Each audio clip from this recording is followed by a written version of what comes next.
ಆಲುಕ್ಸಿದ್ದೆ ಅಂತೇಳಿ ನಮ್ಮ ಅಮ್ಮ ಸರಿಯಾಗಿ ಮಕ್ಕಕ್ಕೆ ಉಗಿತಾ ಇದ್ರು.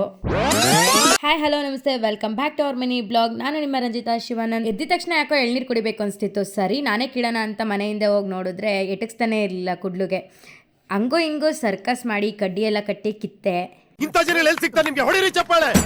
ಎಳ್ನೀರು ಕುಡ್ದು ಮನೆಯೊಳಗೆ ಬಂದು ನೋಡಿದ ತಕ್ಷಣ ಫುಲ್ಲು ಪೀಸ್ಫುಲ್ ಆಗಿತ್ತು ಮನೆ. ಏನಕ್ಕೆ ಅಂತ ನೋಡಿದ್ರೆ ಆಲ್ರೆಡಿ ಪೂಜೆ ಆಗಿತ್ತು. ಅದಾದ್ಮೇಲೆ ನಾನು ಕಿಚನ್ ಎಲ್ಲ ಕ್ಲೀನ್ ಮಾಡಿದೆ. ಅಷ್ಟರಲ್ಲಿ ಪಾಪು ಎದ್ರು. ನಮ್ಮ ಅಮ್ಮ ಕದ್ಬಿಟ್ಟು ತೋರಿಸ್ತಾ ಇದೆ, ನೋಡಿ ಹಿಂಗೆ ಸೌಂಡ್ ಮಾಡ್ತಿದ್ದಾರೆ, ಯಾರು ಎತ್ಕೋತಿಲ್ಲ ಅಂತ ಹೇಳಿ. ಅದರಲ್ಲೇ ಅವರು ಸ್ವಲ್ಪ ಹೊತ್ತು ಆಟ ಆಡ್ತಾ ಇದ್ರು. ಅದಾದ್ಮೇಲೆ ಎತ್ಕೊಂಡು ಈಚೆ ಆಟ ಆಡಿಸ್ತಾ ಇದ್ದೆ ನಾನು ಕೂತ್ಕೊಂಡು ಮನೇಲಿದ್ದೆ ಅಂತ ಹೇಳಿ. ಅಷ್ಟರಲ್ಲಿ ತೋಟಕ್ಕೆ ಕಾಯಿ ಕೀಳಕ್ಕೆ ಹೋಗಿದ್ದಾರೆಲ್ಲ ಬಂದರು. ಅವ್ರಿಗೆ ಟೀ ಇಟ್ಕೊಟ್ಟು ಅದಾದ್ಮೇಲೆ ಮಿಷಿನ್ಗೆ ಹಾಕ್ತಿದ್ರು. ಅವ್ರಿಗೆ ಸ್ವಲ್ಪ ಹೊತ್ತು ಹೆಲ್ಪ್ ಮಾಡಿದೆ. ಅಷ್ಟರಲ್ಲಿ ಸಂಜೆ ಆಗಿತ್ತು ಅಂತ ಬಂದು ಸೀಬೆಣ್ಣೆ ತಿಂತಾ ಇದ್ದೆ. ಅದೇ ಗ್ಯಾಪಲ್ಲಿ ಈರುಳ್ಳಿ ಟೆಂಪೋ ಬಂತು. ಮನೇಲೂ ಈರುಳ್ಳಿ ಇಲ್ಲ ಅಂತ ಅಪ್ಪಾಜಿ ಈರುಳ್ಳಿ ತಗೋತಾ ಇದ್ರು. ನಮ್ಮ ಪಾಪುನ ಕರ್ಕೊಂಡು ಹೋಗಿದ್ದೆ. ಎಲ್ಲರೂ ಅಲ್ಲಿ ಮಾತಾಡಿಸ್ತಾ ಇದ್ರು ನಮ್ಮ ಪಾಪುನ. ಅವ್ರು ಹೊಸಬ್ರ ಹತ್ರ ಹೋಗೋದು ಸ್ವಲ್ಪ ಕಡಿಮೆ, ಬಟ್ ಅಳಲ್ಲ, ಏನು ಮಾಡಲ್ಲ, ಸುಮ್ಮನೆ ಇರ್ತಾರೆ. ಅದಾದ್ಮೇಲೆ ಇಲ್ಲಿ ನೋಡಿದ್ರೆ ಗೋವಿಂದಣಿಯ ಉಂಡೆ ತೋಡ್ತಾ ಇದ್ರು. ಯಾವಾಗಲೂ ನಾನು ಉಂಡೆ ತೋಡ್ತಾ ಇರ್ತೀನಿ ಮನೇಲಿದ್ರೆ, ನಾನು ಕೆಲಸ ಮಾಡ್ತಾ ಇದ್ರೆ. ಬೇರೆ ಕೆಲಸ ಇದ್ದರೆ ತೋಡಲ್ಲ ಅಷ್ಟೇ. ಅದಾದಮೇಲೆ ಬಂದ್ಬಿಟ್ಟು ಫ್ರೆಶ್ ಅಪ್ ಆದೆ. ಅಷ್ಟರಲ್ಲಿ ಅಪ್ಪಾಜಿ ಕಾಫಿ ಇಟ್ಕೊಡು ಅಂತ ಹೇಳಿದ್ರು. ಅವ್ರಿಗೆ ಕಾಫಿ ಇಟ್ಕೊಡೋ ಗ್ಯಾಪಲ್ಲಿ ನನ್ನ ಫ್ರೆಂಡ್ ಬಂದ.